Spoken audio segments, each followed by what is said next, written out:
What is going on, guys? I'm feeling so good right now. Not just because I'm reviewing this epic episode, not because Future Trunks is back, not because there's a Black Goku, but it's because I'm actually reviewing what I like to talk to you guys about. Like, I'm reviewing Hunter x Hunter again, Tokyo Ghoul. I'm back on everything, caught up, and JB's back for real, and it just feels great to be able to talk to you guys about anime again because I really missed it. But I did see the news about this Dark Goku with this Future Trunks arc. Like, when it was first announced, I didn't read that much into the article because I didn't want to be spoiled, but I did see the images of both Trunks and the Dark Goku that were released, like, I think like a week, maybe 2 weeks ago.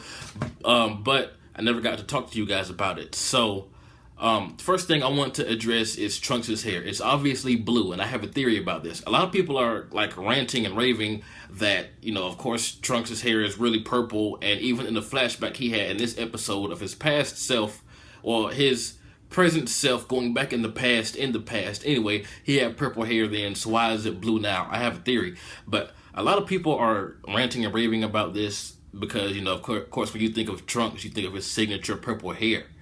No, I don't think it's that much of a big deal, but then I thought about it. Like, this episode, he's not really flying, he's not using Ki Blast, he's not going Super Saiyan, and there is this blue energy that is going to allow them to go back in the past. I don't know if that's fuel for a time machine. I don't know if he's just going to slap it on his body and rub it on his nipples and he just go back in the past that way. I don't know what's going on with that blue slime, but Bulma said something along the lines of this energy, like, a lot of people lost their lives. It took out a lot from a lot of people. So what if Trunks, like, most of his power is in that vial also, in that blue aura that's going to allow him to go back in the past somehow? Like, that would explain a lot. That would explain why his hair is blue, and here's why. His hair is purple because Bulma's hair is blue and Vegeta's hair is black, or like a blackish brown or something. And if you mix the two together, you get like this darkish purple for real, and that's why his hair is purple in my opinion. So with most of his powers taken, I would have to say that he's mostly human, and he's mostly, you know what I'm saying, powerless. Like, he did some awesome shit this episode. Like, he cut up some Ki Blast, he made like a Ki Blast come from his sword some fucking how, but he didn't go Super Saiyan, he didn't fly, he ran like the entirety of the episode, and when he did jump up, it was just a jump, he wasn't flying. So maybe most of his powers he sacrificed to put into that vial, whatever the fuck it is, that Bulma specifically stated that a lot of people have given up their power, you know, for this energy right here. So since Bulma's hair is blue and she's 100% human, I think that his hair is blue to symbolize that he lost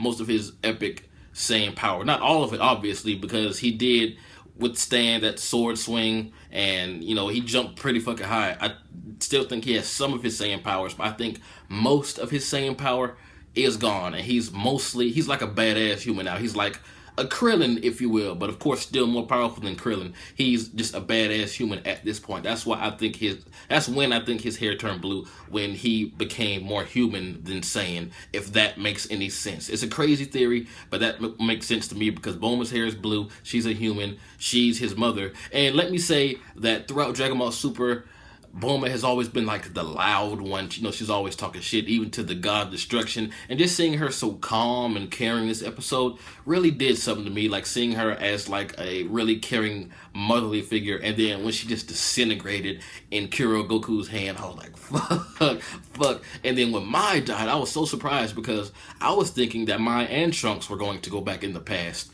But it's obviously just going to be Trunks again. So I was not expecting 2 deaths in the very first episode of this arc. I'm like, really? Although, I'm pretty sure this is going to be corrected. Like, Trunks is going to save the future and whatnot and blah, blah, blah.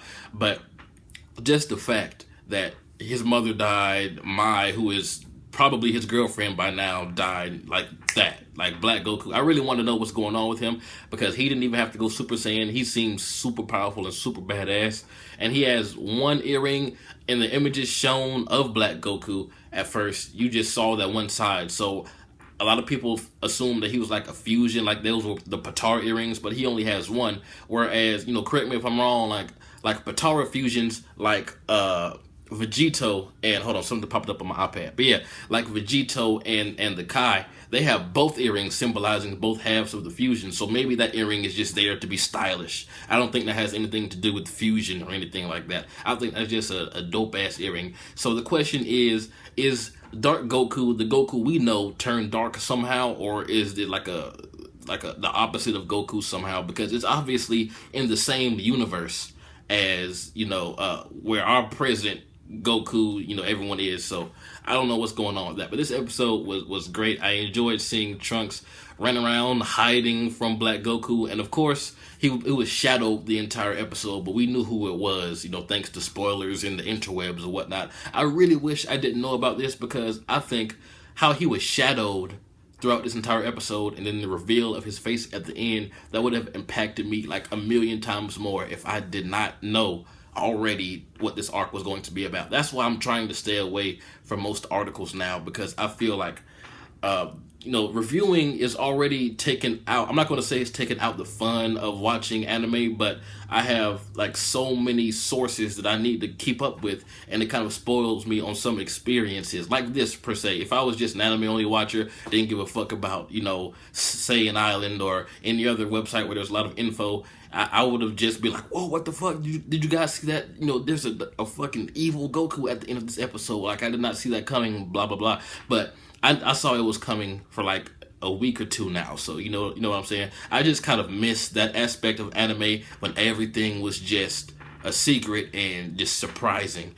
But I guess it's my own fault. But anyway, enough of that. You know, I'm just talking shit now. But this episode was great. It's a really great start off to this episode. I really want to know what Trunks is going to do when he sees himself, because the future Trunks, the first time he came back, he wasn't born yet, or he was either a baby or he wasn't born. I don't remember. So Kid Trunks is going to be there, and he's going to see, you know, himself but older. That's going to be like a crazy kind of like, what the fuck, man? I look so cool when I get older. I have a sword and everything. I don't know if he picked up the sword, because I remember it went flying somewhere. But anyway, Trunks is going to be hype when he sees how cool he is. But that's why I think his hair is blue, because he's mostly human now. So tell me what you guys think about that theory. But yeah, this is a great start to this episode, and of course we got some humor with Goku and Piccolo picking lettuce and shit, and some more training and whatnot. Not much in terms of development and plot progression happened on Goku's side, but you know, it's just hyping us up because Trunks is about to meet Goku yet again. Future Trunks is about to meet Goku yet again. So I wonder how that reunion's going to go. So yeah, tell me what you guys think about this episode. What do you think is going to happen throughout this arc? Why did Goku go dark if he did? Is he possessed by something? Is it the earring?